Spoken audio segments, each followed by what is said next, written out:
Assalamualaikum warahmatullahi wabarakatuh. Bismillahirrahmanirrahim. Rabbi shrah li sadri wa yassir li amri wa hlul 'uqdatam min lisani yafqahu qawli. Allahumma shalli wa sallim wa barik ala sayyidina Maulana Muhammadin wa ala alihi wa sahbihi ajmain amma ba'du. Yang kita hormati bersama juga saya hormati Bu Menteri Keuangan Bu Hajah Sri Mulyani Indrawati, Bapak Wakil Menteri Keuangan, Bapak Suhaisil Nazara, Bapak Sekjen Menteri Keuangan, Bapak Sekjen Menteri Keuangan, Bapak Heru Pambudi, dan seluruh pejabat dan pegawai lingkungan di Kemenku yang saya hormati, semua teman-teman di DKM Kemenku maupun di seluruh Indonesia yang ikuti ngaji ini yang saya hormati. Saya sudah percayalah bahwa bangsa ini bangsa yang optimis. Tadi Ibu Menteri bilang hasbunallah wa ni'mal wakil, bahwa pada akhirnya kita akan kembali kepada kekuatan Allah Subhanahu wa taala. Sebelum kita cerita Isra Mi'raj dan inspirasi dari Isra Mi'raj, saya akan memberi analogi ya. Analogi ini akan menolong secara ilmu tauhid, ilmu mengesahkan Allah Subhanahu wa taala, dan ini menjadi pokok ya dalam pengajaran tauhid. Ini mohon maaf kalau terpaksa saya ngaji model dulu lah, model pesantren ya. Tapi tanpa ngurangi rasa hormat, tanpa ngurangi rasa empati, rasa takdim saya. Teman-teman yang saya hormati semua, karena di sini banyak santri-santri muda.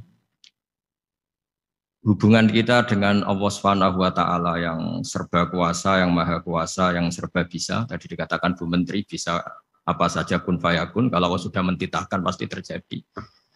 Itu kira-kira seperti ini. Saya ini bawa cincin dari besi mungkin atau dari apa itu? Ya besi lah atau perak. Yang jelas tidak emas ini karena saya cowok. Yang jelas tidak emas. Saya bawa kertas. Kalau Anda saya tanya, kertas ini sama cincin kuat mana? Pasti akan menjawab kuat cincin, karena materinya dari besi. Jawaban itu benar, tapi harus ditambahkan secara materi itu kuat cincin ketimbang kertas. Tapi Anda salah, harusnya menjawab ya terserah Gus Bahak, karena yang megang itu Gus Bahak. Karena bisa saja saya punya rencana menghancurkan cincin ini, sementara saya punya rencana mengabadikan kertas ini. Kira-kira gitu hubungan manusia dengan Allah Subhanahu wa taala. Jadi hal yang kita kira abadi karena materinya kuat, ternyata Allah punya rencana menghancurkan. Sementara yang kita kira lemah atau rentan atau apalah, ternyata Allah punya rencana mengabadikan. Di sini kemudian istilahnya orang-orang tasawuf, wa tafwidil umur ila mudabbiriha. Kita sebagai manusia menyerahkan urusan pada pengaturnya, pada yang punya. Bukan wilayah kita mengatakan cincin ini lebih kuat ketimbang atau lebih abadi ketimbang kertas. Karena saya punya rencana menghancurkan cincin, tapi ingin mengabadikan apa? Kertas. Sehingga tentang pandemi, tentang tragedi sosial, tentang apa saja, kita tidak pernah tahu rencana Allah itu mana yang lebih awet. Jangan-jangan kita takut pandemi, saya berkali-kali ngaji, mati kita kecelakaan. Jangan-jangan takut kecelakaan, mati kita karena ngelindur, tiru kebablasan, nggak bangun. Kita takut mati ngelindur, mati kecelakaan, jangan-jangan mati kita karena likuifaksi, karena gempa atau karena tsunami. Nah, hal-hal seperti ini yang terus menjadikan kita bilang dan berkeyakinan hasbunallah wa ni'mal wakil. Hanya Allah yang tahu dan semua urusan mencukupi kita hanya Allah. Tadi kata Bu Menteri, kita akan menghadapi ini dengan ilmu pengetahuan dan pengalaman. Oke, saya sangat setuju itu. Tapi lagi-lagi bangsa ini dan seluruh tren dunia itu kalau misalnya baru tsunami, ya semua orang ramai ketakutannya pada tsunami. Ilmuwan berteori bahwa tsunami siklusnya sekian tahun per sekian tahun. Nanti pas gempa juga gitu, pas likuifaksi juga gitu. Nanti kalau mudik mungkin ketakutan orang sama kemacetan, sama macam-macam. Kecelakaan laka di jalan dan sebagainya. Sehingga sebelum ngaji ini lebih jauh, pastikan bahwa tidak dalam wilayah kita mengatakan bahwa cincin ini lebih abadi, lebih awet ketimbang kertas. Tapi kita harus menjawab secara materi cincin itu lebih awet ketimbang kertas. Tapi secara hakikat ya terserah yang mengendalikan, terserah yang punya, rencananya apa. Nah, di sini pentingnya ngaji. Karena dari ngaji itu kita akan kembali ke ma'rifatullah, ngerti Allah yang sebenarnya. Sebab itu di surat Isra disebut pada akhirnya ngaji itu apa? Subhanalladzi asra bi 'abdihi lailam minal masjidil haram ilal masjidil aqsa alladzi barakna haulahu. Tujuan akhirnya linuriyahu min ayatina. Bahwa Mi'raj itu hanya bagian kecil yang dingertikan kita betapa dahsyatnya kekuasaan Allah Subhanahu wa taala. Betapa tidak terbatasnya kemampuan dan kebisaan dan kudrahnya Allah Subhanahu wa taala. Makanya masih dikatakan min ayatina, itu masih sebagian kecil dari ayat-ayatku kata Allah. Lalu dalam surat Kahfi diterangkan, ketika orang kagum dengan Ashabul Kahfi yang bisa hidup, tidur dalam keadaan hidup 309 tahun, atau Masehinya 300 tahun, kalau Hijriahnya 309 tahun. Itu mungkin kalau kita ilmuwan, ahli baksil ya, atau ahli apalah, itu mungkin lebih kagum tentang nyamuk. Saya berkali-kali bilang, andaikan kita sepakar-pakarnya, terus disuruh bikin nyamuk itu, nggak usah bikin nyata hidup, bikin patungnya saja. Nyamuk itu sekecil itu, kemudian punya jantung, jantungnya punya urat, uratnya punya kuman, kumannya juga punya urat. Bayangkan saja sudah tidak bisa. Sehingga ketika orang tak kagum sama Ashabul Kahfi, kata Allah, am hasibta anna ashabal kahfi warraqi kanu min ayatina ajaba. Apa kamu kagum tentang Ashabul Kahfi dan batu-batu yang dipahat di situ? Bukankah dalam kekuasaan kami ada yang selalu menakjubkan?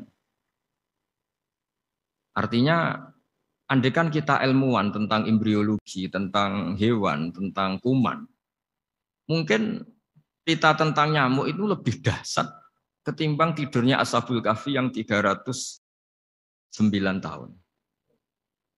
Karena kemampuan Allah menciptakan nyamuk yang kecil, sangat kecil, super kecil. Kemudian kecil itu ya punya jantung tentu lebih kecil lagi. Belum uratnya jantung itu, belum nyamuk juga di dalamnya menyimpan calon-calon keturunannya. Kayak apa kecilnya lagi? Nah, di sini Allah mengingatkan kita, innallaha la yastahi ayyadriba matsalam ma fa'udatan fama faqaha. Allah tidak pernah malu jika dalam menunjukkan kekuasaannya Allah memberi contoh seekor nyamuk. Karena nyamuk ini andaikan kita, tadi saya ulang lagi, andaikan kita ilmuwan yang nekuni itu, strukturnya bisa melihat, bisa nyari pasangan hidupnya, dan bisa hamil, bisa melahirkan, atau bisa menelur dan sebagainya, maka kita akan kagum sekagum-kagumnya betapa kita di depan kekuasaan Allah Subhanahu wa taala tidak siapa-siapa, dan akhirnya kita ikrar-ikrarnya asyhadu alla ilaha illallah, bahwa tidak ada kekuasaan selain kekuasaan Allah Subhanahu wa taala. Lalu kenapa nyamuk itu tidak menjadi perhatian publik? Ternyata kita dibodohkan oleh kepentingan kita sendiri. Karena dari awal kita menganggap nyamuk itu problem, penyakit. Ya sudah, bawaan kita mungkin cari obat supaya bisa membunuh nyamuk itu. Atau melihat nyamuk itu sebagai problem, bukan sebagai ayatun min ayatillahi ta'ala, sebagai tanda-tanda kebesaran Allah Subhanahu wa ta'ala. Sehingga akhirnya manusia itu butuh yang namanya mukjizat dahsyat yang mudah dilihat, mudah dirasakan. Akhirnya kita tahu dalam sejarah para nabi, Nabi Musa minta mukjizat Laut Merah dibelah sehingga bangsa Israel bisa melewati kejaran Fir'aun dan sampai selamat dari kejaran Fir'aun. Nabi Soleh umatnya minta keajaiban, yaitu onta keluar dari batu besar. Dan Nabi Soleh menuruti, akhirnya ada unta yang keluar dari batu besar. Begitu juga nabi-nabi sebelum itu atau setelah itu, selalu ada mukjizat yang memang manusia tidak mampu. Nah, kata tidak mampu ini yang semua umat para nabi tidak akan seunggul umat Nabi Muhammad SAW. Karena kita sebagai umat Rasulullah SAW untuk merasa tidak mampu itu tidak harus hal-hal seperti membelah laut, tidak harus hal-hal seperti onta keluar dari batu, tidak harus hal-hal yang dahsyat kayak tongkat Nabi Musa menjadi ular besar yang menelan semua sihir-sihirnya Fir'aun. Kita sebagai umatnya Nabi selalu tiap hari bilang innallaha ala kulli syai'in qadir, hanya Allah yang mampu. Allah mampu atas segala hal. Melihat nyamuk kita iman, melihat hal-hal kecil. Karena kita ketika melihat nyamuk itu mesti kita itu kok hebat nyamuk tanpa rapat, tanpa ada gaji dari Kemenku bisa populasinya dijaga. Padahal musuhnya banyak. Musuhnya nyamuk itu umat manusia yang katanya makhluk paling cerdas di dunia. Tapi tidak juga bisa menghabisi nyamuk. Mungkin mereka juga terus untuk menjaga ketahanan populasinya itu. Jadi andai kan kita pakai ayat tadi, innallaha la yastahi ayyadriba masalam ma ba'udah. Allah itu tidak pernah malu untuk menunjukkan kekuasaannya, cukup misalnya kita belajar tentang nyamuk. Sudah sekecil itu punya mata, matanya punya saraf, punya urat. Terus sekecil apa?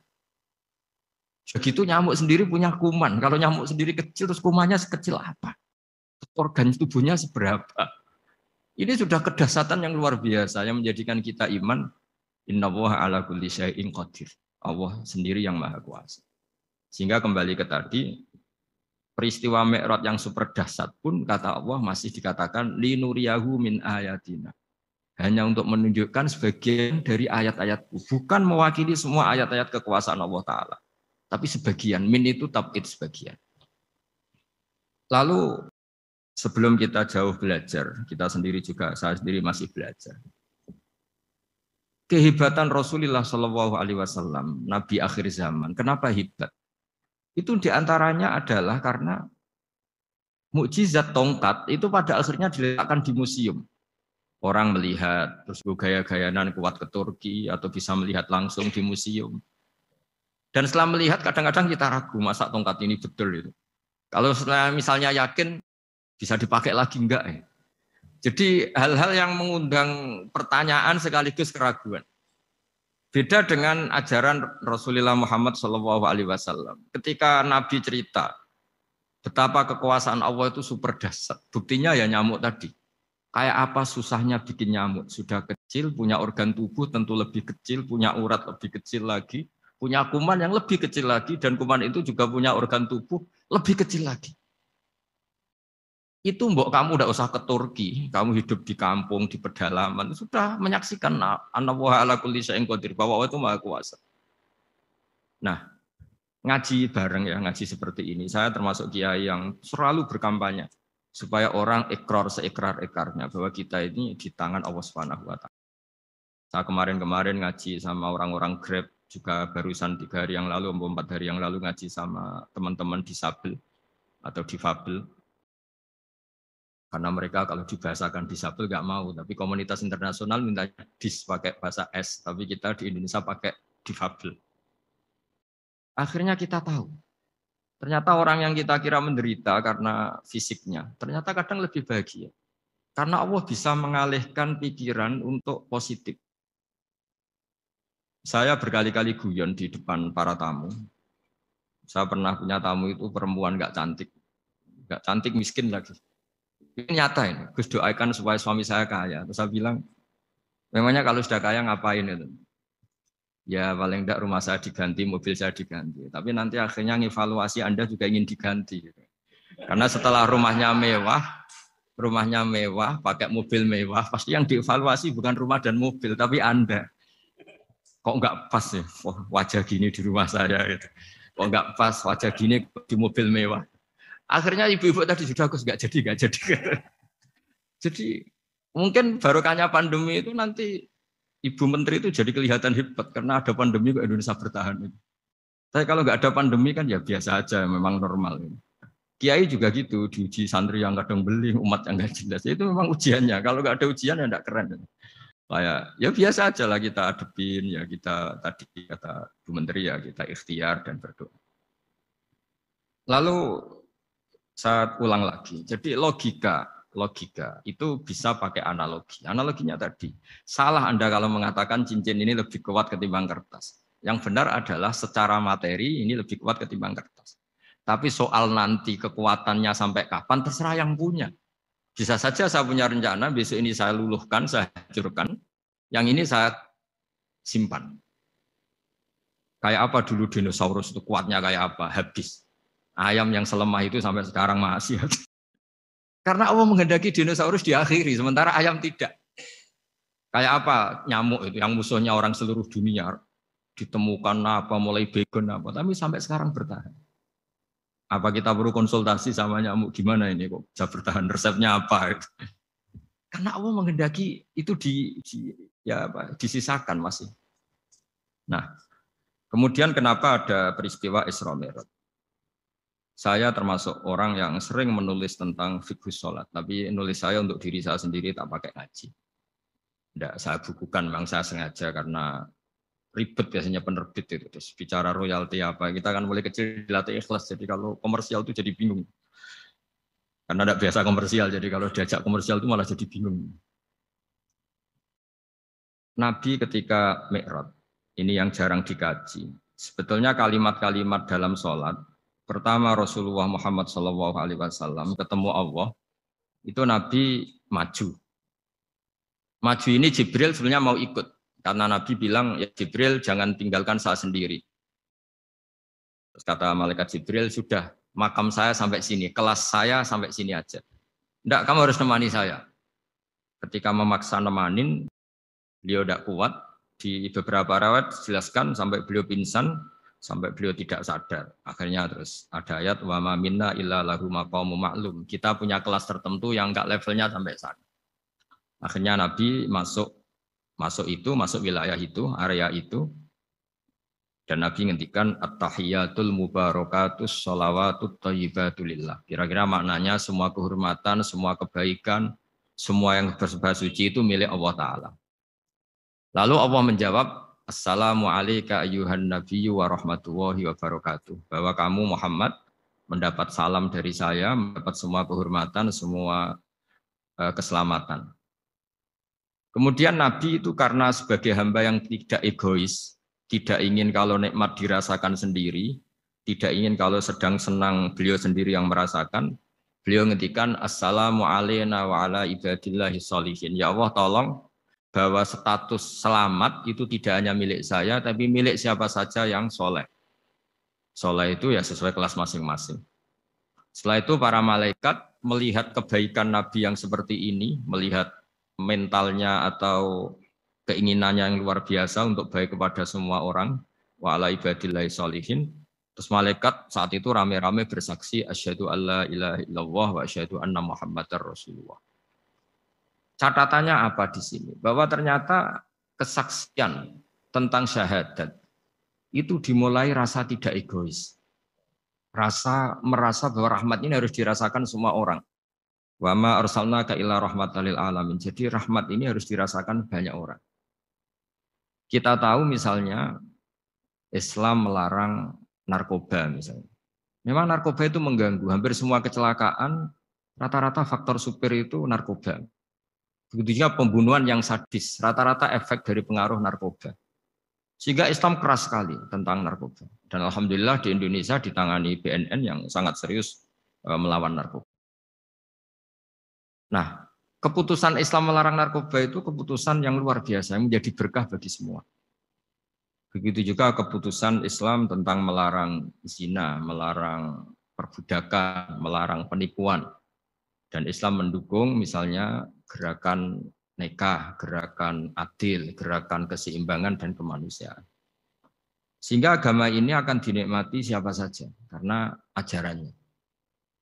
Lalu agama ini bisa nikmat, itu solusinya gampang menurut Rasulullah, yaitu sholat.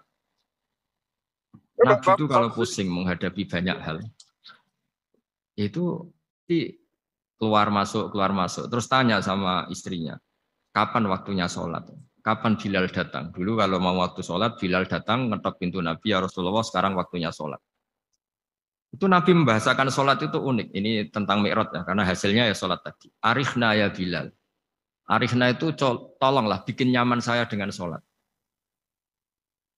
Sebelum kita belajar sholat secara serius, gampang. Kalau kita misalnya menteri atau kita ajudan atau kita apa, kayak apa asiknya kita kalau ngomong-ngomong sama presiden, ya, bercengkrama dengan presiden atau dengan menteri atau dengan kiai, dengan atasan. Sholat itu media di mana kita asik dengan Allah Ta'ala. Kalau kita bisa asik dengan atasan yang manusia, apalagi ini asik dengan Allah Subhanahu wa Ta'ala. Sehingga kita harus malu kalau sholat tidak asik. Kita ketemu orang yang kita hormati saja asik, masa ini ketemu Allah Ta'ala tidak asik. Sehingga dulu, bawaannya orang dulu itu kalau sholat, untuk tidak cepat itu harus diperintah. Dulu para nabi, para sahabat kalau sholat itu lama-lama. Sehingga sampai nabi yang turun tangan, wahai para sahabatku, kalau kamu jadi imam jangan lama-lama. Karena dulu semua orang itu penikmat sholat. Sehingga untuk tidak lama itu nunggu diperintah. Kalau kamu jadi imam jangan lama-lama, kasihan makmumnya. Nah sekarang alhamdulillah tanpa dilarang sudah cepat semua. Ini sudah ada kemajuan, ini sudah maju sekali ini. Nggak usah dilarang sudah cepat. Dulu tuh saking asiknya orang sholat. Untuk supaya agak cepat itu harus ada perintah dari Nabi. Kalau kamu jadi imam jangan lama-lama. Nah kita kalau sedang pas baiklah, pas waras lah kira-kira gitu. Kalau bahasa orang Pantura, saya ini orang Pantura. Jadi kalau ngomong lebih keras, lebih vulgar. Normalnya orang sholat itu tidak bisa ngakhiri. Normalnya, saya ulang lagi, normalnya orang sholat itu tidak bisa ngakhiri. Karena ketemu zat yang kita cintai. Kita kalau ketemu orang yang kita hormati, yang kita cintai, itu nggak bisa ngakhiri. Misalnya mungkin anak muda, contohnya ketemu pacar, nggak bisa ngakhiri. Kita kangen sama temen, jagung, nggak bisa ngakhiri, karena asik. Nah ini ketemu Allah yang dipuja-puja, dipuji-puji, kemudian cepat ingin ngakhiri. Jadi ini kita agak aneh. Makanya orang sholat itu tidak bisa ngakhiri. Dan itu normal. Sehingga dulu ketika Sayyidina Umar itu ditikam sama satu benda yang kayak pancing itu. Panah itu kan kayak pancing ya. Jadi kalau masuk cepat tapi nariknya susah. Karena ada grendelnya. Itu tiap ditarik sakit, tiap ditarik sakit. Dan beliau bilang, nanti setelah saya sholat tarik. Beliau sholat, nyaman. Ditarik itu enggak gerak sama sekali. Karena dia sudah istighraq billah. Sudah nyaman dengan Allah sehingga ditarik itu enggak keras. Dulu di daerah sini masih keluarga kita lah, masih keluarga kita semua. Ada seorang wali jadi imam masjid. Itu di PHK sama takmirnya. Karena ketika sujud dia asik terus lama sekali. Sampai 30 menit. Sampai santrinya bilang, mbah, sampun, mbah, sampun. Setelah itu rapat dihentikan. Kenapa mbah sujud begitu? Saya tidak bisa mengakhiri orang nikmati sujud kemudian ingin berhenti. Nah, Sayyid Ali Zainal Abidin yang populer, cucunya Rasulullah SAW, anaknya Sayyid Husain, putranya Sayyid Husain. Itu bapak saya kalau cerita, beliau itu sebetulnya sholat itu hanya ingin 2 rakaat. Setelah sholat 2 rakaat, ya Allah sebagai hadiah nikmat saya sholat 2 rakaat karena asik dengan engkau, saya akan syukur lagi sholat 2 rakaat. Akhirnya ketika nikmati sholat, dia sholat lagi 2 rakaat sampai akhirnya 1000 rakaat. Itu tanpa rasa capek, karena merasa keasikan. Masa momen seasik ini kemudian saya tinggalkan ya Allah. Akhirnya sholat lagi. Sehingga ada seorang wali ditanya, kamu ingin masuk surga? Tanya, di surga ada sholat enggak? Enggak ada katanya. Wah kalau enggak ada sholat, saya enggak masuk surga. Terus dibilang, ya sholat aja. Terus dia mau masuk surga. Kalau kita akan kebalikan, kita ini masuk surga itu sebetulnya kita ngawur sekali. Ngawurnya adalah, masuk surga, enggak ada sholat lagi, enggak ada puasa lagi. Jadi ini kan, kita ini jadi makhluk yang aneh. Jadi kita ini masuk surga senang karena sudah ada kewajiban apa? Sholat. Jadi ini agak aneh.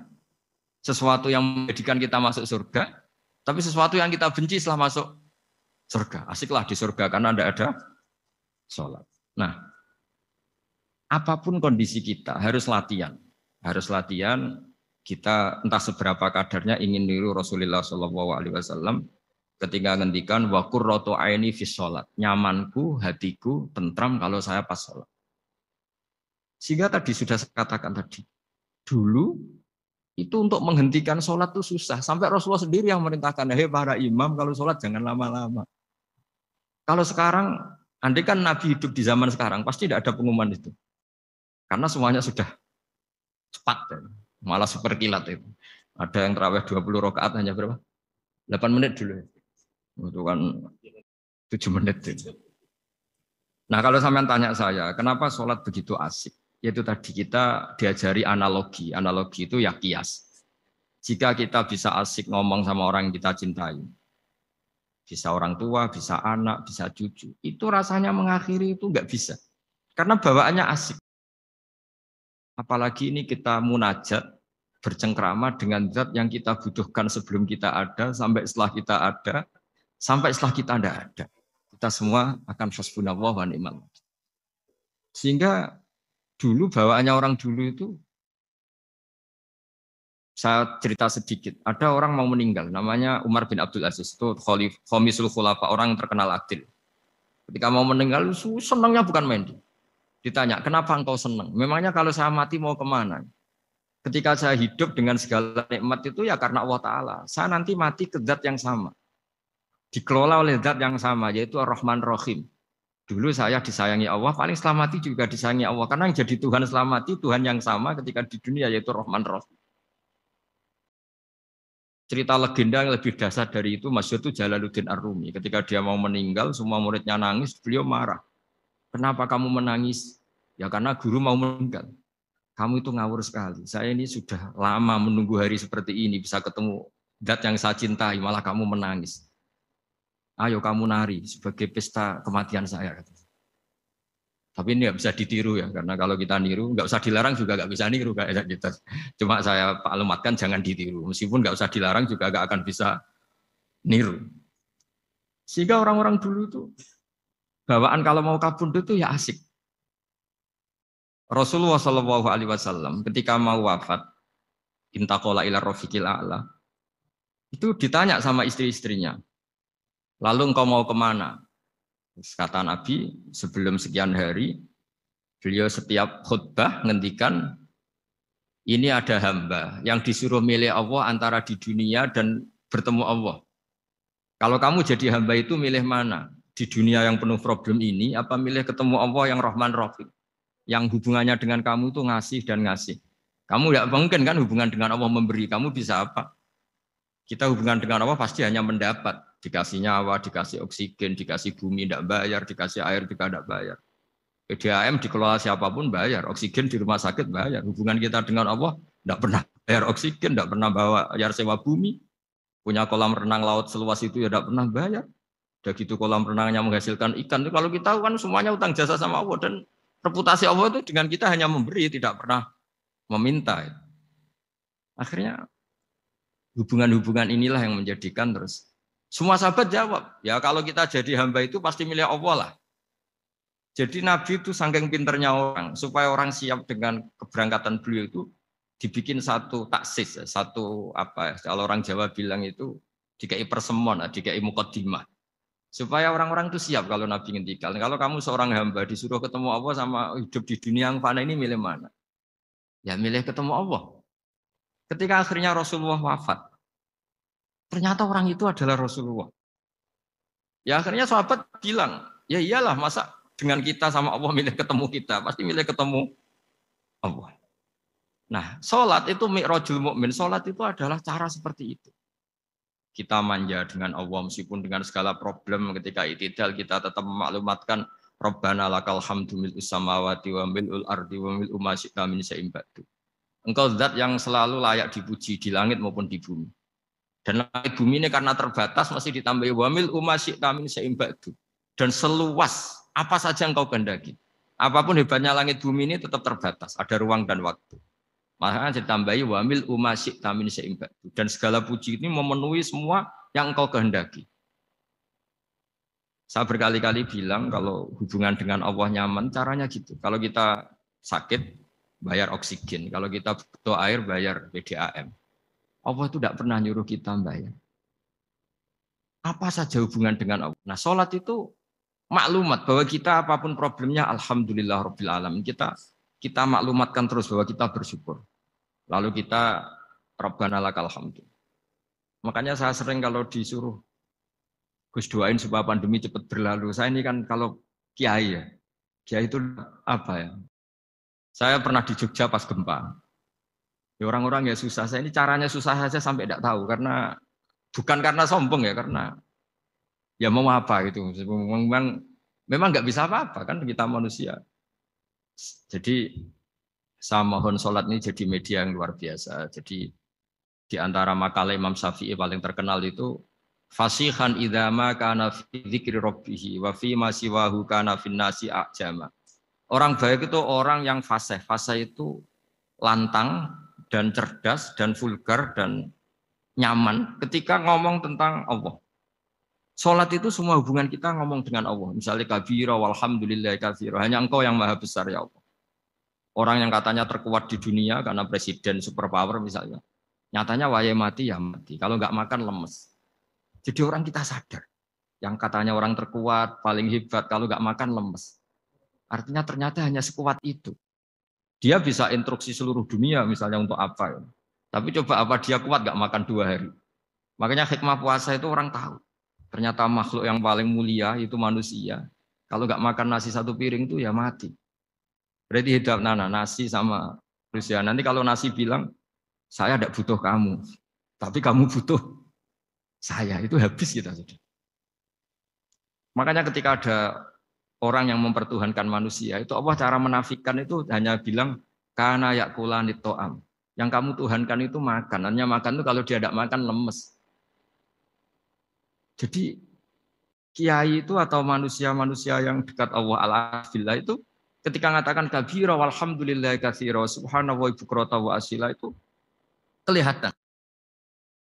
Makanya Quran kalau mencibir kita, falola in kuntum ghaira madinin tarji'unaha in kuntum shadiqin. Kalau kamu merasa dikjaya, mbok jangan mati, mbok jangan tua. Sudahlah hidup terus. Dikjaya kok mati gak keren. Orang top kok mati itu gak keren.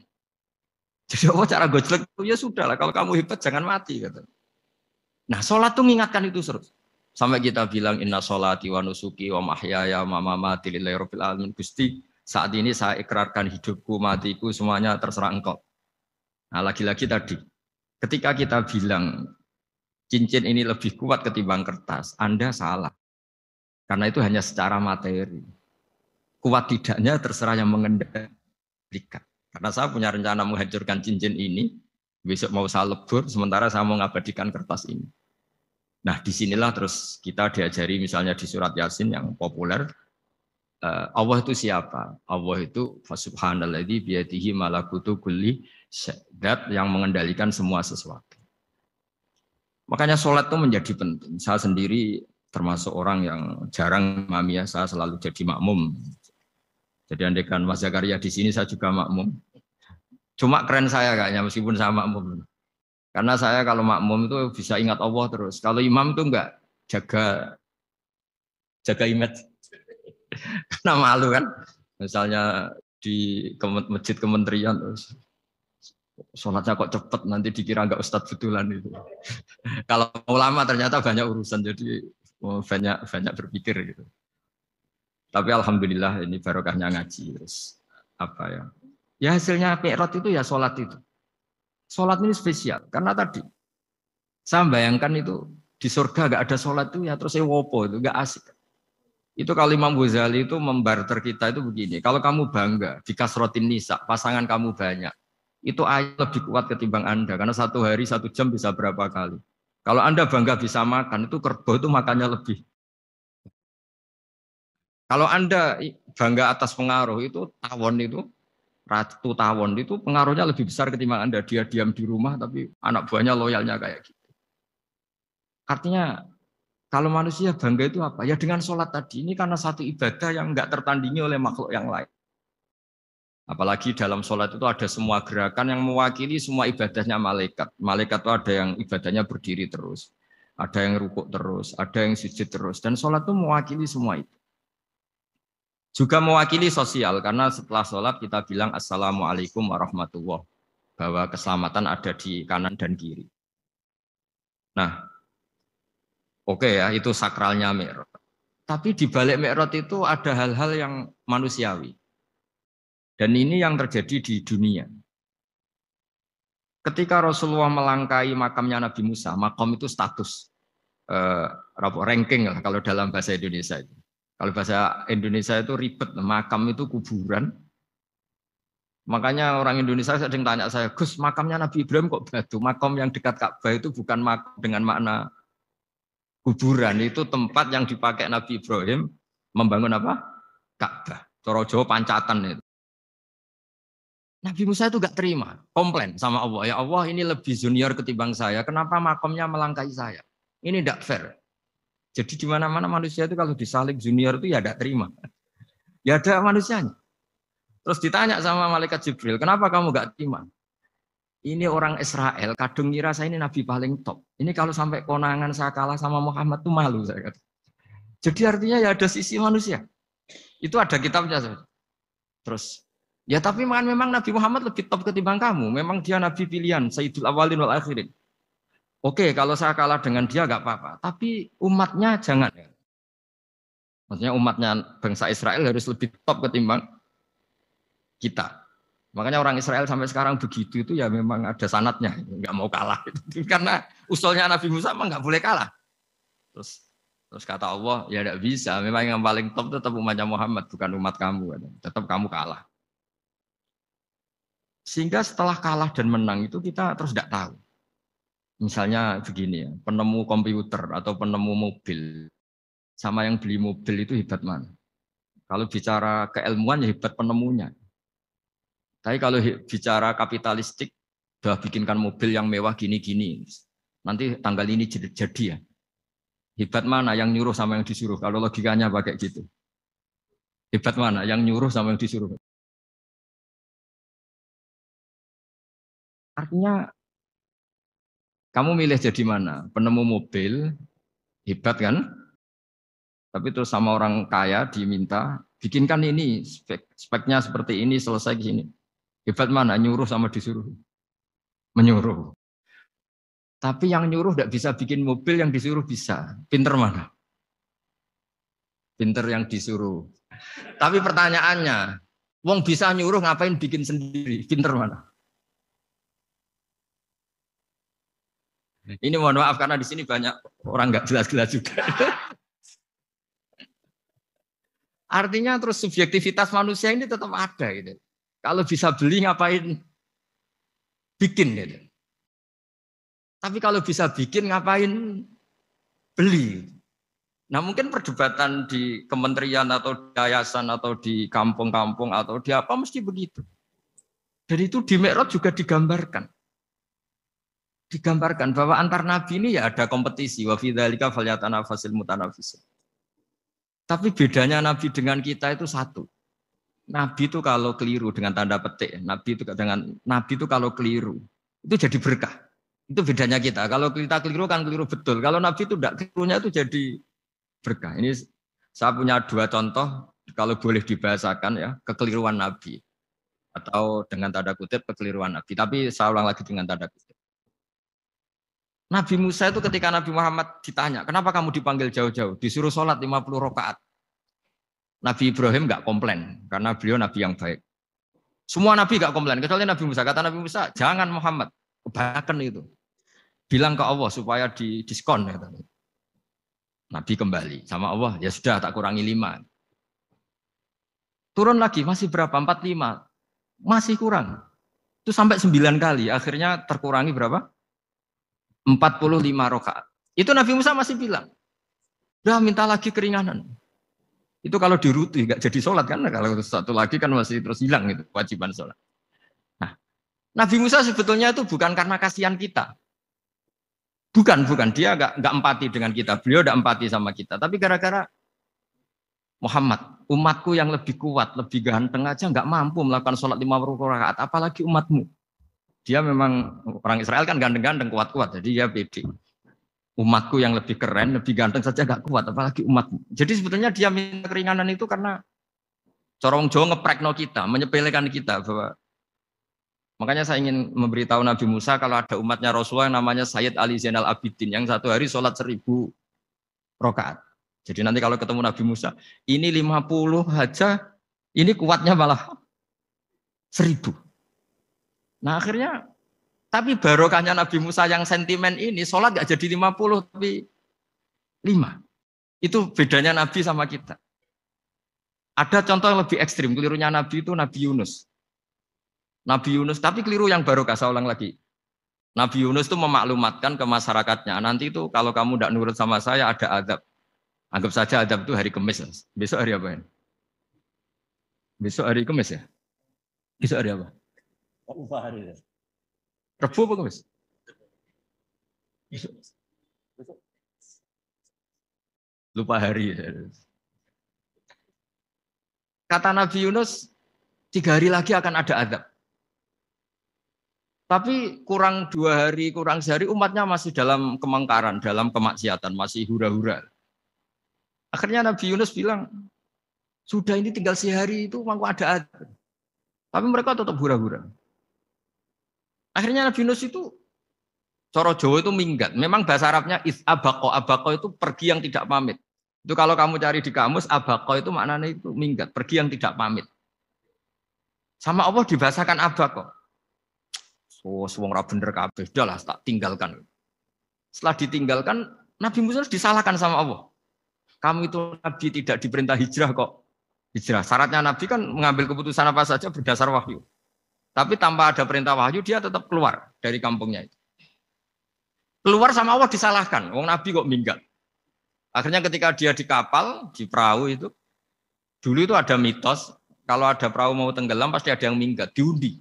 Sampai 3 kali yang keluar dia, akhirnya tahu diri nyemplung. Nyemplung terus ditelan ikan nun. Pokoknya ikan besar lah. Diberi sanksi sama Allah, karena dia Nabi kok melanggar, diberi sanksi ditelan ikan nun. Telan ikan nun karena beliau seorang Nabi, perutnya ikan itu jadi masjid, dia baca tasbih terus. Tapi barokahnya dia minggat tadi, asbako. Akhirnya 1 hari itu mau ada azab besar itu orang-orang nginceng rumahnya dia. Diinceng. Kalau betul ada azab, pasti orang ini lari. Masa ada azab dia di sini? Diinceng ternyata nggak ada. Wah berarti benar ini ada azab. Buktinya dia nggak ada. Jadi unik. Akhirnya dicinceng nggak ada terus dia, wah berarti ada azab betul. Hari itu masyarakatnya tobat semua karena, ini ada azab betul. Buktinya Nabi Yunus sudah lari, berarti dia ada ingin kena. Padahal dia lari itu karena mangkel punya umat yang nggak nurut tadi. Wah sudah. Setelah sekian hari dia cari-cari kabar. Umatku itu kena azab enggak? Ternyata berita yang masuk dulu enggak ada medsos, enggak ada WA. Dulu itu enggak ada itu. Dengar kabar kalau umatnya tuh enggak kena azab karena 1 hari sebelum ada azab tobat semua. Terus dia enggak berani pulang. Karena ada hukum sosial di sana, kalau ada orang bohong hukumnya dibunuh. Berarti terus beliau berpikir, saya tidak bohong katanya ada azab kok. Masyarakat saya baik-baik. Akhirnya setiap ketemu kaumnya dia lari karena takut dibunuh. Ternyata kaumnya sudah iman semua, mau ngejar dia dijadikan imam. Akhirnya, oh iya ya. Jadi itu bedanya Nabi sama ndak. Jadi Nabi itu kalau keliru, kelirunya itu barokah. Makanya kita tidak usah ikut keliru. Karena keliru kita ini pasti tidak barokah. Itu musibah. Jadi dulu ceritanya Anteng juga gitu. Yang namanya istri 2 itu kan cemburu. Pertama Nabi Ibrahim punya istri namanya Sarah. Terus lama-lama karena belum punya anak, terus sama Sarah sendiri yang nyuruh supaya nikahi Hajar. Setelah punya anak cemburu. Kata Sarah, pokoknya saya nggak terima kalau kamu nggak ngelukai Hajar. Mulai dulu lelaki itu sudah pinter ngotak-ngatik. Kalau dilukai pipinya nanti tidak cantik. Apa ya, yang penting ngelukai tapi tetap cantik. Terus ada Anting itu. Anting itu dulu ceritanya itu dilukai tapi tambah cantik. Nabi Ibrahim akhirnya melukai. Seneng Sarah karena sudah dilukai. Ternyata barokahnya dilukai itu jadi Anting yang mempercantik perempuan. Padahal melukai istri itu kan tidak boleh. Tapi ini Nabi. Ada saja cara yang dipilihkan Allah untuk ya tadi. Keliru saja barokah. Itu bedanya Nabi sama kita. Makanya disebut mimbabi hasanatil abrar sayyatul muqarrabin. Jadi Nabi sama seperti Nabi Adam. Nabi Adam itu dilarang Allah nggak boleh makan khuldi. Akhirnya makan terus harus hidup di dunia terus jadi dunia seperti ini. Tapi itu menjadikan harapan seluruh dunia bahwa Allah itu maha baik. Ketika ada yang diberi sanksi tetap diminta tobat dan dianjurkan tobat. Dan Allah berjanji setiap yang tobat pasti diterima. Sehingga terus kita sampai sekarang nggak pernah putus asa karena sudah diberi contoh bahwa bapak kita yang pernah salah dijanjikan tobat dan Allah pasti menerima tobat. Jadi ini bedanya kita dengan Nabi. Jadi semoga lewat pengajian ini atau ngaji bareng ini kita tahu kalau kita ahli astronomi atau ahli meteorik mungkin takut kita kejatuhan meteor. Kalau ahli gempa mungkin takut lempengan kita gini terus gempa. Kalau ahli tsunami takutnya tsunami. Kalau ahli sosial takut chaos. Mungkin yang ahli perbankan takut ras. Jadi kalau nuruti takut ya takut lah. Tapi cobalah kita iman lagi. Tadi kata Bu Menteri sudahlah punya hasbunallah wa ni'mal wakil, ya sudah, Indonesia pasti akan baik-baik saja dan kita akan selalu berharap dengan kecerdasan, dengan ikhtiar, tapi kita akan selalu berdoa kepada Allah Subhanahu wa taala. Saya kira demikian dan mohon maaf, monggo berdoa bareng-bareng. Al-Fatihah.